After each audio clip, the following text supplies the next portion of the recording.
Hi friends, ಇವತ್ತು ನಾವು ಮಾರ್ಕೆಟ್ಗೆ ಮೊದಲನೇ ಸರಿ ಕಾಲಿಟ್ಟಾಗ ಪ್ರತಿಯೊಬ್ಬರು ಫೇಸ್ ಮಾಡುವಂತಹ ಒಂದು ಟಾಪಿಕ್ ಬಗ್ಗೆ ನಾವು ಇವತ್ತು ಮಾತಾಡ್ತಾ ಇದ್ದೀವಿ. ಇವತ್ತು ನಾವು ಮಾತಾಡ್ತಿರೋ ಟಾಪಿಕ್ ಬಂದು ನಿಮ್ಮ ಫಸ್ಟ್ ಪೋರ್ಟ್ಫೋಲಿಯೋನ ಹೇಗೆ ಬಿಲ್ಡ್ ಮಾಡೋದು ಅನ್ನೋದ್ರ ಬಗ್ಗೆ ಇವತ್ತು ನಾವು ಮಾತಾಡ್ತಾ ಇದ್ದೀವಿ.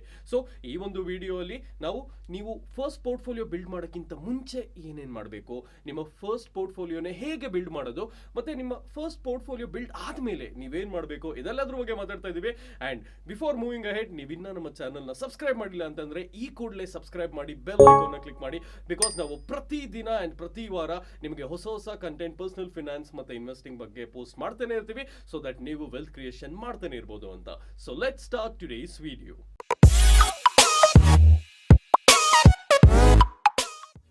ಒಂದು ಫಸ್ಟ್ ಪೋರ್ಟ್ಫೋಲಿಯೋ ಬಿಲ್ಡ್ ಮಾಡೋದು ಪ್ರತಿಯೊಬ್ಬರು ಫಿನಾನ್ಷಿಯಲ್ ಜರ್ನಿಲೂ ಒಂದು ಇಂಪಾರ್ಟೆಂಟ್ ಮೈಲ್ ಸ್ಟೋನ್ ಅಂತಾನೆ ಹೇಳ್ಬೋದು. ಒಂದು ಮೊದಲನೇ ಹೆಜ್ಜೆ, ಒಂದು ಇಂಪಾರ್ಟೆಂಟ್ ಹೆಜ್ಜೆ ಅಂತಾನೆ ಹೇಳ್ಬೋದು. ಅಂಡ್ ಸುಮಾರು ಜನ ನಾವೆಲ್ಲ ಆ ಒಂದು ಪೋರ್ಟ್ಫೋಲಿಯೋನ ಬಿಲ್ಡ್ ಮಾಡಬೇಕಾದ್ರೆ ಹೆಚ್ಚು ಗಮನ ಕೊಡಲ್ಲ ಆ ಕಡೆ, ಹೆಚ್ಚು ಥಾಟ್ಸ್ ಕೊಡಲ್ಲ ಆ ಕಡೆ. ಸೊ ನಿಧಾನಕ್ಕೆ ಸಣ್ಣದಾಗಿ ಸ್ಟಾರ್ಟ್ ಮಾಡಿ ಹೋಗ್ತಾ ಹೋಗ್ತಾ ಹೋಗ್ತಾ ಅದನ್ನ ಬಿಲ್ಡ್ ಮಾಡ್ತೀವಿ. ಬಟ್ ನಿಮ್ಮ ಫಸ್ಟ್ ಪೋರ್ಟ್ಫೋಲಿಯೋನ ಬಿಲ್ಡ್ ಮಾಡಬೇಕಾದ್ರೆ ನೀವು ಸಾಕಷ್ಟು ವಿಚಾರಗಳನ್ನ ಅನಲೈಸ್ ಮಾಡೋದು ತುಂಬಾನೇ ಇಂಪಾರ್ಟೆಂಟ್ ಆಗುತ್ತೆ. ಸೊ ಆ ಸಾಕಷ್ಟು ವಿಚಾರಗಳಲ್ಲಿ ಫಸ್ಟ್ ಅಂಡ್ ಫಾರ್ಮೋಸ್ಟ್ ಥಿಂಗ್ ಯಾವುದು ಅಂತ ಅಂದ್ರೆ ನಿಮ್ಮ personal level of risk tolerance ನ ನೀವು ಅರ್ಥ ಮಾಡ್ಕೋಬೇಕಾಗತ್ತೆ. ಅಂದ್ರೆ ನೀವು ಪರ್ಸನಲಿ ಎಷ್ಟು ರಿಸ್ಕ್ ನ ತಗೊಳ್ಳೋದಕ್ಕೆ ರೆಡಿ ಇದ್ದೀರಾ ಅನ್ನೋದನ್ನ ನೀವು ಫಸ್ಟ್ ಅನಲೈಸ್ ಮಾಡೋದು ತುಂಬಾನೇ ಇಂಪಾರ್ಟೆಂಟ್ ಆಗುತ್ತೆ. ಬಿಕಾಸ್ ಈ ಒಂದು ರಿಸ್ಕ್ ಲೆವೆಲ್ ನಿಮ್ಮ ಪೋರ್ಟ್ಫೋಲಿಯೋ ಇರೋ ಒಂದು ಅಲೋಕೇಶನ್ ಇರ್ಬೋದು, ಒಂದು ಡೈವರ್ಸಿಫಿಕೇಶನ್ ಇರ್ಬೋದು, ಮತ್ತೆ ನಿಮ್ಮ ಪೋರ್ಟ್ಫೋಲಿಯೋ ರಿಸ್ಕ್ ನೀವು ಎಷ್ಟು ತಗೊಳ್ಳೋಕೆ ರೆಡಿ ಇದ್ದೀರಾ ಅದನ್ನು ಡಿಫೈನ್ ಆಗುತ್ತೆ. ಅದ್ರ ಜೊತೆ ನಿಮ್ಮ ರಿಟರ್ನ್ ಎಕ್ಸ್ಪೆಕ್ಟೇಷನ್ ಕೂಡ ಡಿಫೈನ್ ಆಗುತ್ತೆ. ಅಂಡ್ ಈ ಒಂದು ರಿಸ್ಕ್ ಲೆವೆಲ್ ಏನಿದೆ ಅದನ್ನ ಬೇಸಿಕ್ಲಿ 4 ಅಂಶಗಳು, ಅಂದ್ರೆ 4 ಫ್ಯಾಕ್ಟರ್ಗಳು ಡಿಫೈನ್ ಮಾಡುತ್ತೆ, ಅಂದ್ರೆ ಎಫೆಕ್ಟ್ ಮಾಡುತ್ತೆ. ಮೊದಲನೇದು ಅಬಿಲಿಟಿ ಟು ಟೇಕ್ ರಿಸ್ಕ್ ಬಂದು ನಿಮ್ಮ ಏಜ್ ಮೇಲೆ, ನಿಮ್ಮ ಸಂಪಾದನೆ ಮೇಲೆ, ನಿಮ್ಮ ಒಂದು ಫಿನಾನ್ಷಿಯಲ್ ಸ್ಟೇಟಸ್ ಮೇಲೆ ಡಿಪೆಂಡ್ ಆಗಿರುತ್ತೆ. ನಿಮ್ಮ ಅಬಿಲಿಟಿ ಏನು ಈ ಒಂದು ಪರ್ಟಿಕ್ಯುಲರ್ ರಿಸ್ಕ್ ನ ತಗೊಳ್ಳೋದಕ್ಕೆ ಅಂತ. ಎರಡನೇದು ನಿಮ್ಮೆಲ್ಲರಿಗೂ ಗೊತ್ತೇ ಇದೆ, ನೀಡ್ ಟು ಟೇಕ್ ರಿಸ್ಕ್. ನಿಮ್ಮ ಫಿನಾನ್ಷಿಯಲ್ ಗೋಲ್ಸ್ ಏನು, ಮತ್ತೆ ನಿಮ್ಮ ಒಂದು ಫಿನಾನ್ಷಿಯಲ್ ಗೋಲ್ಸ್ ನ ಅಚೀವ್ ಮಾಡೋದಕ್ಕೆ ಎಷ್ಟು ರೇಟ್ ಆಫ್ ರಿಟರ್ನ್ ನೀವು ಎಕ್ಸ್ಪೆಕ್ಟ್ ಮಾಡ್ತಾ ಇದ್ದೀರಾ ಅನ್ನೋದ್ರ ಮೇಲೆ ಈ ಒಂದು ನೀಡ್ ಟು ಟೇಕ್ ರಿಸ್ಕ್ ಹೋಗುತ್ತೆ. ಮೂರನೇದು ವಿಲ್ಲಿಂಗ್ನೆಸ್ ಟು ಟೇಕ್ ರಿಸ್ಕ್, ಅಂದ್ರೆ ನಿಮಗೆ ಎಷ್ಟು ಇಚ್ಛೆ ಇದೆ ಈ ಒಂದು ರಿಸ್ಕ್ ನ ತಗೊಳ್ಳೋದಕ್ಕೆ ಅಂತ. ಅಂಡ್ ಇದು ಡಿಪೆಂಡ್ ಆಗಿರೋದು ನಿಮ್ಮ ಒಂದು ಕಂಫರ್ಟ್ ಲೆವೆಲ್ ಆಫ್ ರಿಸ್ಕ್ ಅಂತ. ಅಂದ್ರೆ ನೀವು ಎಷ್ಟು ರಿಸ್ಕ್ ನ ತಗೊಳ್ಳೋದ್ರಲ್ಲಿ ನೀವು ಕಂಫರ್ಟ್ ಝೋನ್ ಅಲ್ಲಿ ಇದ್ದೀರಾ. ಕೆಲವೊಬ್ಬರಿಗೆ ಕೆಲವೊಂದು ಫೇಸ್ ಜಾಸ್ತಿ ಇರುತ್ತೆ, ಕೆಲವೊಬ್ಬರಿಗೆ ಕೆಲವೊಂದು ಫೇಸ್ ಕಮ್ಮಿ ಇರುತ್ತೆ. ಸೊ ನಿಮ್ಮ ಅಬಿಲಿಟಿ ಮೇಲೆ, ನಿಮ್ಮ ಒಂದು ಕೇಪಬಿಲಿಟಿ ಮೇಲೆ ನೀವು ಎಷ್ಟು ರಿಸ್ಕ್ ನ ತಗೊಂಡ್ರು ನೀವು ಕಂಫರ್ಟಬಲ್ ಆಗಿರ್ತೀರಾ ಅನ್ನೋದ್ರ ಮೇಲೆ ಇದು ಡಿಪೆಂಡ್ ಆಗಿರುತ್ತೆ. ನಾಲ್ಕನೇದು ಟೈಮ್ ಹಾರಿಝಾನ್ ಅಂತ. ಅಂದ್ರೆ ನೀವು ಎಷ್ಟು ತಿಂಗಳ ಕಾಲ ಅಥವಾ ವರ್ಷಗಳ ಕಾಲ, how long you want to invest, ನೀವು ಎಷ್ಟು ವರ್ಷಗಳ ಕಾಲ ನೀವು ಇನ್ವೆಸ್ಟ್ ಮಾಡಬೇಕು ಅನ್ನೋದ್ರ ಮೇಲೂ ಕೂಡ ಈ ಒಂದು ರಿಸ್ಕ್ ಫ್ಯಾಕ್ಟರ್ ಡಿಫೈನ್ ಆಗಿರುತ್ತೆ. ಒಂದು ಸರಿ ನೀವು ನಿಮ್ಮ ರಿಸ್ಕ್ ಟಾಲರೆನ್ಸ್ ಲೆವೆಲ್ ನ ನೀವು ಐಡೆಂಟಿಫೈ ಮಾಡಾದ್ಮೇಲೆ ನೆಕ್ಸ್ಟ್ ಬರೋ ಸ್ಟೆಪ್ ಕೂಡ ತುಂಬಾನೇ ಇಂಪಾರ್ಟೆಂಟ್ ಆಗುತ್ತೆ. ಈ ಒಂದು ಪರ್ಟಿಕ್ಯುಲರ್ ಸ್ಟೆಪ್ ಅಲ್ಲಿ ನೀವೇನ್ ಮಾಡ್ತೀರಾ ಅಂತ ಅಂದ್ರೆ ಡಿಫ್ರೆಂಟ್ ಅಸೆಟ್ ಕ್ಲಾಸಸ್ ಗಳಿಗೆ ನಿಮ್ಮ ಒಂದು ರಫ್ ಅಲೋಕೇಶನ್ ಅನ್ನು ನೀವು ಡಿಸೈಡ್ ಮಾಡ್ತೀರಾ. ಸೊ ಈ ಒಂದು ಪರ್ಟಿಕ್ಯುಲರ್ ಕೇಸಲ್ಲಿ ನಿಮ್ಮ ರಿಸ್ಕ್ ಟಾಲರೆನ್ಸ್ ಲೆವೆಲ್ ಮೇಲೆ ಬೇರೆ ಬೇರೆ ಅಸೆಟ್ ಗಳಿಗೆ ನಿಮ್ಮ ಒಂದು ಅಲೋಕೇಶನ್ ನೀವು ಡಿಸೈಡ್ ಮಾಡ್ತೀರಾ. ಸೊ ಸಿಂಪ್ಲಿಸಿಟಿಗೋಸ್ಕರ ನಾವು ಇಲ್ಲಿ 2 ಕ್ಲಾಸಸ್ ಗಳನ್ನ ನಾವು ಕವರ್ ಮಾಡ್ತಾ ಇದೀವಿ. ಸೊ ಮೊದಲನೇದು ಬಂದು ಫಿಕ್ಸ್ಡ್ ಇನ್ಕಮ್, ಇದು ಬಂದು ಸೇಫ್ ಕ್ಲಾಸ್ ಅಂತ ಡಿಫೈನ್ ಆಗುತ್ತೆ. ಸೊ ಎರಡನೇದು ಬಂದು ಈಕ್ವಿಟೀಸ್ ಅಂಡ್ ಇದು ರಿಸ್ಕ್ ಕ್ಲಾಸ್ ಅಂತ ಡಿಫೈನ್ ಆಗುತ್ತೆ. ಸೊ ಈ ಫ್ಯಾಕ್ಟರ್ ಮೇಲೆ ನೀವು ಬೇಸಿಕಲಿ 3 ತರಹದ ಪೋರ್ಟ್ಫೋಲಿಯೋಗಳಲ್ಲಿ ಒಂದನ್ನ ನೀವು ಚೂಸ್ ಮಾಡಬಹುದು. ಮೊದಲನೇ ಪೋರ್ಟ್ಫೋಲಿಯೋ ರಿಸ್ಕ್ ಅವರ್ಸ್ ಪೋರ್ಟ್ಫೋಲಿಯೋ. ಈ ಒಂದು ಪರ್ಟಿಕ್ಯುಲರ್ ಟೈಪ್ ಆಫ್ ಪೋರ್ಟ್ಫೋಲಿಯೋ ಅಲ್ಲಿ ನೀವು ನಿಮ್ಮ majority portion of the allocation ನ ಒಂದು ಸೇಫ್ ಅಸೆಟ್ ಕ್ಲಾಸಸ್ಗಳಿಗೆ ನೀವು ಹಾಕ್ತೀರಾ. ಫಾರ್ ಎಕ್ಸಾಂಪಲ್ FD ಆಗಿರ್ಬೋದು, ಫಿಕ್ಸ್ಡ್ ಇನ್ಕಮ್ ಆಗಿರ್ಬೋದು, ಈ ಒಂದು ಪರ್ಟಿಕ್ಯುಲರ್ ಅಸೆಟ್ ಕ್ಲಾಸಸ್ಗೆ ಮೆಜಾರಿಟಿ ಆಫ್ ದ ಪೋರ್ಷನ್ ನೀವು ಅಲೋಕೇಟ್ ಮಾಡ್ತೀರಾ. ಅಂಡ್ ಈ ಒಂದು ಪರ್ಟಿಕ್ಯುಲರ್ ಟೈಪ್ ಆಫ್ ಪೋರ್ಟ್ಫೋಲಿಯೋಲಿ ನೀವು ಇನ್ವೆಸ್ಟ್ಮೆಂಟ್ ಮಾಡಬೇಕು ಅಂತ ಅಂದ್ರೆ ಒಂದು ಸೇಫ್ ಪೋರ್ಟ್ಫೋಲಿಯೋಗೋಸ್ಕರ ಅದು 60 to 80% ರೇಂಜ್ ಅಲ್ಲಿ ಇರಬೇಕಾಗತ್ತೆ. ಅಂಡ್ ಮಿಕ್ಕಿರೋ ಒಂದು ಭಾಗನ ನೀವು ಸ್ವಲ್ಪ ರಿಸ್ಕ್ ಅಸೆಟ್ಸ್ ಇರುತ್ತಲ್ಲ, ಈ ಈಕ್ವಿಟಿ, ಸೊ ಅದ್ರ ಜೊತೆ ನೀವು ಇದನ್ನ ಬ್ಯಾಲೆನ್ಸ್ ಮಾಡಬೇಕಾಗತ್ತೆ. Portfolio number 2, balanced portfolio. ಈ ಒಂದು ಹೆಸರೇ ಹೇಳೋ ಹಾಗೆ ಈ ಒಂದು ಬ್ಯಾಲೆನ್ಸ್ ಪೋರ್ಟ್ಫೋಲಿಯೋ ಏನ್ ಮಾಡುತ್ತೆ ಅಂತಂದ್ರೆ ಒಂದು ಬ್ಯಾಲೆನ್ಸ್ ನ ಕ್ರಿಯೇಟ್ ಮಾಡುತ್ತೆ. ಯಾವ್ದ್ರ ಮಧ್ಯೆ ಕ್ರಿಯೇಟ್ ಮಾಡುತ್ತೆ ಅಂತ ಅಂದ್ರೆ ರಿಸ್ಕ್ ಅಂಡ್ ರಿವಾರ್ಡ್, ಅಂದ್ರೆ ರಿಸ್ಕ್ ಅಂಡ್ ರಿಟರ್ನ್ ಮಧ್ಯೆ ಒಂದು ಬ್ಯಾಲೆನ್ಸ್ ನ ಕ್ರಿಯೇಟ್ ಮಾಡುತ್ತೆ. ಸೊ ಐಡಿಯಲಿ ಈ ಒಂದು ಬ್ಯಾಲೆನ್ಸ್ಡ್ ಪೋರ್ಟ್ಫೋಲಿಯೋಲಿ ನೀವೇನ್ ಮಾಡ್ಬೇಕಾಗತ್ತೆ ಅಂತ ಅಂದ್ರೆ 60-40% ಅಷ್ಟು ನಿಮ್ಮ ಒಂದು ಅಲೋಕೇಶನ್ ಏನಿರುತ್ತೆ ಅದು ಟುವರ್ಡ್ಸ್ ಸೇಫರ್ ಸೈಡ್ ಆಗಿರುತ್ತೆ. ಅಂಡ್ ಮುಂಚೆ ಹೇಳಿರೋ ಹಾಗೆ ಇನ್ನು ಮಿಕ್ಕಿದ್ನ ನೀವು ರಿಸ್ಕಿ ಕ್ಲಾಸ್ ಅಂದ್ರೆ ಈಕ್ವಿಟೀಸ್ ಮುಖಾಂತರ ನೀವು ಬ್ಯಾಲೆನ್ಸ್ ಮಾಡಬೇಕಾಗತ್ತೆ. ಮೂರನೇ ಪೋರ್ಟ್ಫೋಲಿಯೋ ಬಂದು ರಿಸ್ಕ್ ಟೇಕಿಂಗ್ ಪೋರ್ಟ್ಫೋಲಿಯೋ. ಇದು ಕೂಡ ಹೆಸರೇ ಹೇಳೋ ಹಾಗೆ ಈ ಒಂದು ಪೋರ್ಟ್ಫೋಲಿಯೋ ಇನ್ವೆಸ್ಟರ್ಸ್ ಒಂದು ಮ್ಯಾಕ್ಸಿಮಮ್ ರಿಟರ್ನ್ ನ ಗೇನ್ ಮಾಡೋದಕ್ಕೆ ಏಮ್ ಮಾಡ್ತಾ ಇರ್ತಾರೆ. ಬಟ್ ಇದ್ರ ಜೊತೆಗೆ ಈ ಒಂದು ಪೋರ್ಟ್ಫೋಲಿಯೋಲಿ ಇನ್ವೆಸ್ಟ್ ಮಾಡೋ ಇನ್ವೆಸ್ಟರ್ಸ್ ಒಂದು ಸ್ವಲ್ಪ ಜಾಸ್ತಿ ರಿಸ್ಕ್ ನ ತಗೊಳ್ಳೋದ್ರಲ್ಲಿ ಸ್ವಲ್ಪ ಕಂಫರ್ಟಬಲ್ ಆಗಿರ್ಬೇಕಾಗುತ್ತೆ. ಬಿಕಾಸ್ ಈ ಒಂದು ಪರ್ಟಿಕ್ಯುಲರ್ ಟೈಪ್ ಆಫ್ ಪೋರ್ಟ್ಫೋಲಿಯೋ ಹೇಳಿ ಲಾಸ್ಟ್ ಹೇಳಿದಂತಹ ಎರಡು ಪೋರ್ಟ್ಫೋಲಿಯೋಗಳಿಗಿಂತ ಸ್ವಲ್ಪ ಜಾಸ್ತಿನೇ ರಿಸ್ಕ್ ಇನ್ವಾಲ್ವ್ ಆಗಿರುತ್ತೆ. ಬಿಕಾಸ್ ಶಾರ್ಟ್ ಟರ್ಮ್ ಅಲ್ಲಿ ಒಂದು ನ್ಯಾಷನಲ್ ಲಾಸ್ ಆಗೋ ಚಾನ್ಸಸ್ ಕೂಡ ಇದರಲ್ಲಿ ಜಾಸ್ತಿ ಇರುತ್ತೆ. ಅಂಡ್ ಈ ಒಂದು ಪರ್ಟಿಕ್ಯುಲರ್ ಟೈಪ್ ಆಫ್ ಪೋರ್ಟ್ಫೋಲಿಯೋ ಅಲ್ಲಿ ಈ ನಮ್ಮ ಜನ ಏನ್ ಮಾಡ್ಬೇಕಾಗತ್ತೆ ಅಂತಂದ್ರೆ 20-40% ಅಷ್ಟು ಅಸೆಟ್ಸ್ ಮಾತ್ರ ಇವರು ಸೇಫ್ ಅಸೆಟ್ಸ್ ಆದ ಅವಾಗಲೇ ಹೇಳ್ದಂಗೆ FD ಆಗಿರ್ಬೋದು ಅಥವಾ ಫಿಕ್ಸ್ಡ್ ಇನ್ಕಮ್ ಆಗಿರ್ಬೋದು ಇದಕ್ಕೋಸ್ಕರ ಅಲೋಕೇಟ್ ಮಾಡ್ತಾರೆ. ಇನ್ನು ಮಿಕ್ಕಿರೋ 60% ಅಷ್ಟು ಒಂದು ಅಲೋಕೇಶನ್ ನ ರಿಸ್ಕಿ ಕ್ಲಾಸ್ ಅಂದ್ರೆ ಈಕ್ವಿಟೀಸ್ ಮುಖಾಂತರ ಅವರು ಬ್ಯಾಲೆನ್ಸ್ ಮಾಡ್ತಾರೆ. ಅಂಡ್ ಒಂದು ಇಂಪಾರ್ಟೆಂಟ್ ವಿಚಾರ ನೀವು ಗಮನದಲ್ಲಿ ಇಡಬೇಕಾಗಿರೋದು ಏನು ಅಂತ ಅಂದ್ರೆ ನೀವು ಇನಿಷಿಯಲ್ ಅಲೋಕೇಶನ್ ಮೇಂಟೈನ್ ಮಾಡಬೇಕು ಅನ್ನೋ ಯಾವ ಒಂದು ನೆಸೆಸರಿನೂ ಇರಲ್ಲ.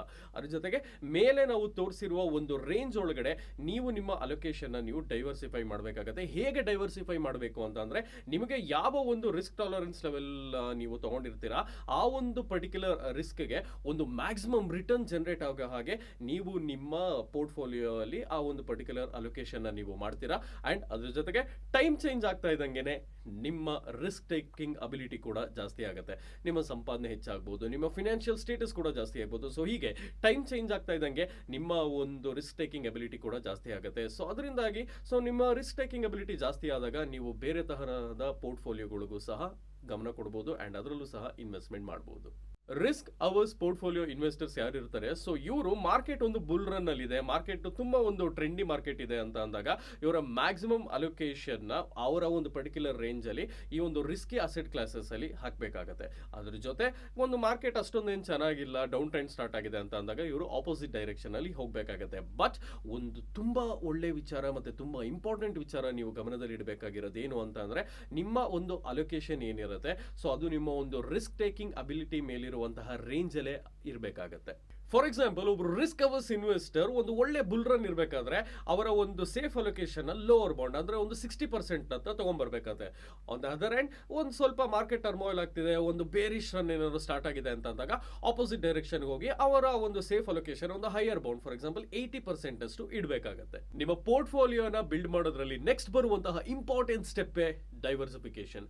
ಸೊ ಈ ಒಬ್ರು ಹೊಸ ಇನ್ವೆಸ್ಟರ್ಸ್ ಅವರ ಒಂದು ಸೇಫ್ ರಿಟರ್ನ್ಸ್ ಅಂತ ಅಂದ್ರೆ ಈ ಒಂದು ಫಿಕ್ಸ್ಡ್ ರಿಟರ್ನ್ ಮತ್ತೆ ಈಕ್ವಿಟೀಸ್ ಡೈವರ್ಸಿಫಿಕೇಶನ್ಗೆ ಮ್ಯೂಚುವಲ್ ಫಂಡ್ಸ್ ರೂಟ್ ನ ಹಿಡಿಬಹುದು. ಏನಕ್ಕೆ ಅಂತಂದ್ರೆ ಮ್ಯೂಚುವಲ್ ಫಂಡ್ಸ್ ಅವರು ಒಂದು ಒಳ್ಳೆಯ ಡೈವರ್ಸಿಫಿಕೇಶನ್ ನ ಕೊಡೋದಲ್ದೇನೆ ಅವರು ನಿಮಗೆ ಯಾವ ಒಂದು ರೇಟ್ ನ ರಿಟರ್ನ್ ನ ನೀವು ಎಕ್ಸ್ಪೆಕ್ಟ್ ಮಾಡಬಹುದು, ಎಷ್ಟು ರಿಟರ್ನ್ ನ ನೀವು ಎಕ್ಸ್ಪೆಕ್ಟ್ ಮಾಡಬಹುದು ಅನ್ನೋದು ಸಹ ಕೊಡ್ತಾರೆ ಬೇಸ್ಡ್ ಆನ್ ಆ particular fund manager capability, ability ಮತ್ತೆ ಪಾಸ್ಟ್ ಪರ್ಫಾರ್ಮೆನ್ಸ್ ಮೇಲೆ. ನೀವು ತುಂಬಾ ಮುಖ್ಯವಾಗಿ ಗಮನದಲ್ಲಿ ಇಡಬೇಕಾಗಿರೋ ಒಂದು ವಿಚಾರ ಏನು ಅಂತಂದ್ರೆ ತುಂಬಾ ಕ್ರಿಟಿಕಲ್ ವಿಚಾರ ಏನು ಅಂತಂದ್ರೆ ನೀವು ನಿಮ್ಮ ಎಂಟೈರ್ ಫಂಡ್ ನ ಬರೀ ಒಂದು ಮ್ಯೂಚುವಲ್ ಫಂಡ್ಸ್ ಅಲ್ಲಿ ಇನ್ವೆಸ್ಟ್ ಮಾಡಬಾರ್ದು. ಅದ್ರ ಜೊತೆಗೇನೆ ನೀವು ಡೈವರ್ಸಿಫಿಕೇಶನ್ ಮಾಡಬೇಕಾದ್ರೆ ನಿಮ್ಮ ಒಂದು ಫಂಡ್ಸ್ ನ ಅಲೋಕೇಟ್ ಮಾಡಬೇಕಾದ್ರೆ 4 to 5 ಪಾರ್ಟ್ಸ್ ಆಗಿ ಡಿವೈಡ್ ಮಾಡಿ ಬೇರೆ ಬೇರೆ ಫಂಡ್ಗಳಿಗೆ ನೀವು ಅಲೋಕೇಟ್ ಮಾಡಬೇಕಾಗುತ್ತೆ.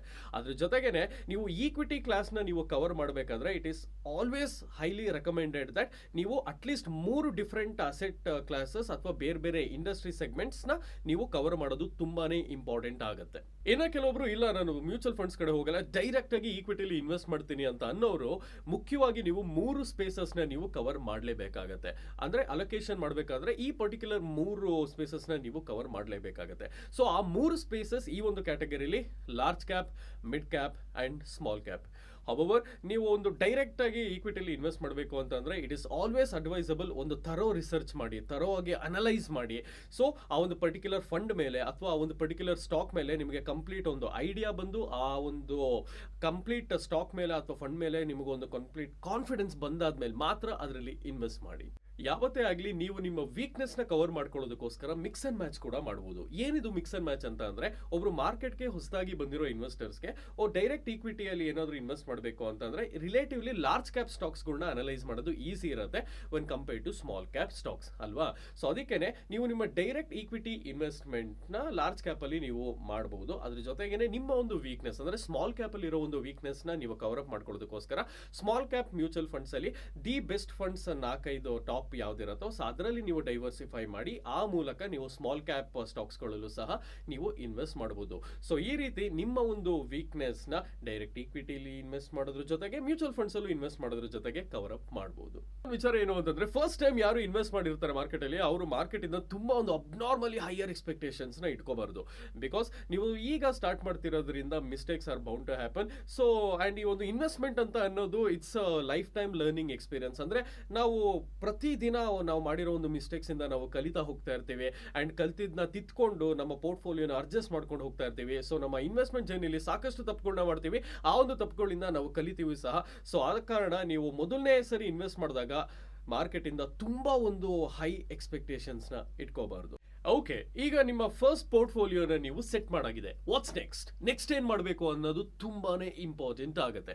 ಸೊ ನೆಕ್ಸ್ಟ್ ನೀವು ಏನ್ ಮಾಡಬೇಕು ಅಂತಂದ್ರೆ ಪೀರಿಯಾಡಿಕಲಿ ನಿಮ್ಮ ಒಂದು ಅಲೋಕೇಶನ್ ಮತ್ತೆ ನಿಮ್ಮ ಒಂದು ಫಂಡ್ಸ್ ನ ನೀವು ಚೆಕ್ ಮಾಡ್ತಾ ಇರಬೇಕಾಗತ್ತೆ ಅಂಡ್ ಅದ್ರ ಪ್ರಕಾರ ನೀವು ಅಡ್ಜಸ್ಟ್ ಕೂಡ ಮಾಡ್ತಾ ಇರಬೇಕಾಗತ್ತೆ. ಬಿಕಾಸ್ ನಮ್ಮ ಜಗತ್ತು ಮತ್ತೆ ನಮ್ಮ ಮಾರ್ಕೆಟ್ ಎರಡೂ ಸಹ ಪ್ರತಿದಿನ ಎವಾಲ್ವ್ ಆಗ್ತಾ ಇರುತ್ತೆ.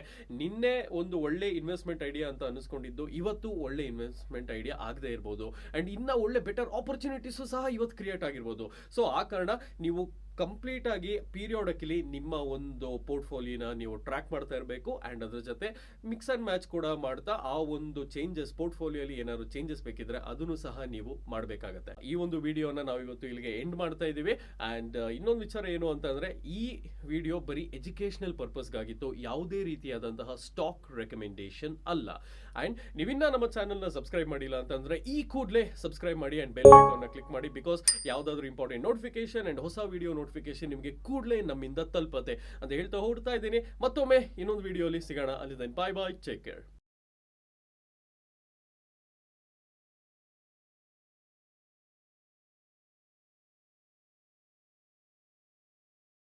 Investment in securities market are subject to market risks. Read all the related documents carefully before investing. Please read the risk disclosure documents carefully before investing in equity shares, derivatives, mutual fund, and or other instruments traded on the stock exchanges.